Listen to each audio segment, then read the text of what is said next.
Hello, hello. I thought it would be fun to invite you into my kitchen today. I have a little bit of time in between appointments. Aiden is busy playing video games. You can probably hear Paper Mario in the background. And I am preparing some ceremonial cacao. One, because I'm craving it, and also because it's gift giving season. So I'm going to tell you how I do that. I'm preparing for solstice, I'm preparing for Christmas. I use cacao as a part of my spiritual practice and just part of my everyday living and ceremony. So cacao is an amazing superfood, and you can read about it on my website, all the health benefits and all of the lovely things that it does for you. But today I just want to show you how easy it is to work with. This is grandmother medicine at its finest. It is a heart opener. It helps us do our spiritual work, no matter what that is. If it's you're going through your journal writing, if you're doing a healing process, if you're trying to go more deeply within yourself to discover your life purpose, or just try to heal the past, whatever it may be, and all the space in between, it helps you open your heart so that when you're doing things, you're doing it with integrity of self. And that's so important, and it also makes things much easier on the person going through the work.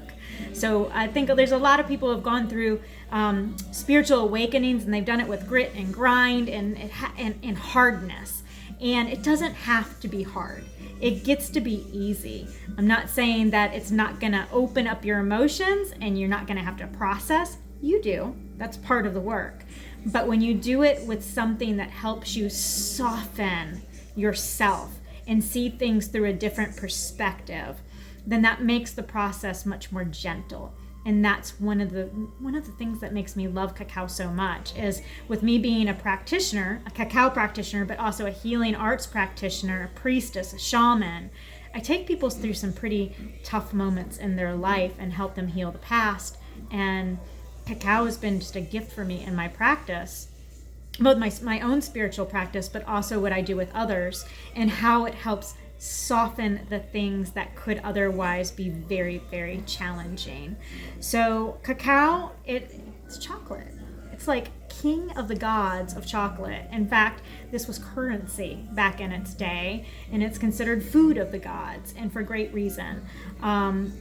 What it does with us spiritually, I can see why it was so valued, because it gets you to places that you can't go by yourself, or at least not so easily. So cacao is super easy to prepare. I'm going to show you how I do it. There's all kinds of recipes. I suggest that if you start working with it, just to experiment, listen to your intuition and try. So for me, what I do is I take the big block when I have time right now. And what I'm going to do, bring you down here with me onto my cutting board. There you go. Okay, so you can see I've already got some of it chopped up here. I'm using a serrated knife to shave the chocolate, and I'm just going straight down and letting it come down in a powder. Some will come out in little chunks, and we'll crush the chunks when that happens. See, there's one right there. So that was kind of a big piece. What I'll do is I'll smash that. And I'll smash it until it's into a powder. And then I'll go back over all the pieces that I shaved to do the same thing. I like mine to be really as much into a powder as it can be, because I find that it melts easier, and I like the mouthfeel better when you don't have that grit of things not melting all the way. And you'll still get some in the bottom of the pan or the bottom of your cup, and I have a trick for that too. So what I'll do is I'll shave it until my arms feel like they're gonna fall off, and then I will put it in a mason jar or a nice jar. This one's gonna be a gift when I'm done, so I'm gonna fill this all the way up. Nice glass jar. And then I will show you over here. I've already got some on the stove top.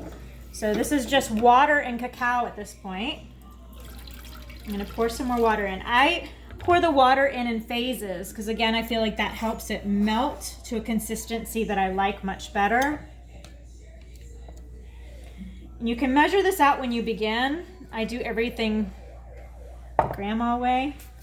Dump and taste, dump and taste. And then and just whisk that in and let it melt and do its magic. Now when I when I am cooking, no matter what it is, cacao or otherwise, I like everything to feel like ceremony, because to me it is.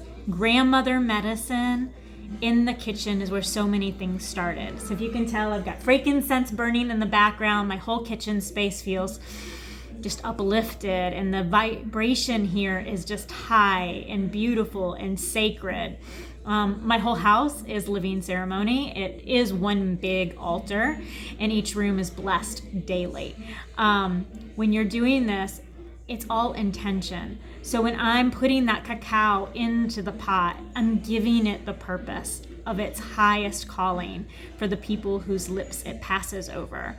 When I'm stirring or whisking, I'm whisking in more love. I'm whisking in courage, bravery, whatever it may be for the person I'm giving it to.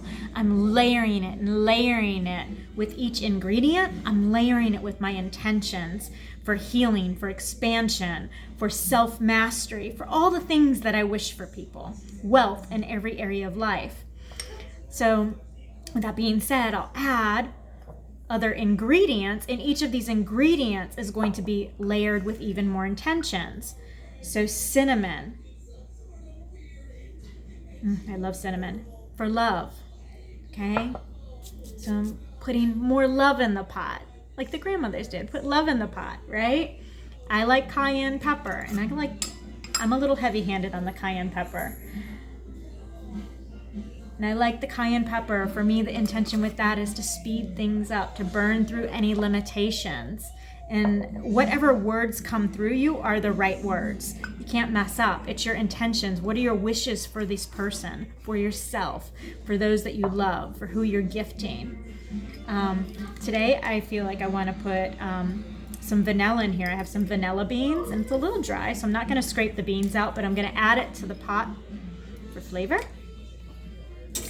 And I'm just letting that all merge on the stovetop so that it blends. Now, traditional cacao, if you have it in Mexico, you will see that it's usually a thicker consistency. And I don't personally like the thicker consistency, so I thin mine out a little bit more. As it cools, it gradually will get thicker anyways. And for a nice mouthfeel, sometimes I'll put a splash of heavy cream in my cacao because I like the silkiness that offers. The other thing I like to do is put rose petals. So I have rose tea buds, and I will add that in again for love, unconditional love of self, and to send that love and healing through me and out into the world. So you can't mess up. Trust yourself, experiment. If you have any questions, reach out. I will drop my affiliate link in the comments or in the show notes so that you know how to order your own cacao.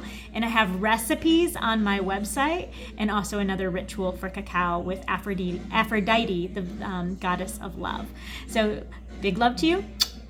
Happy cacao drinking.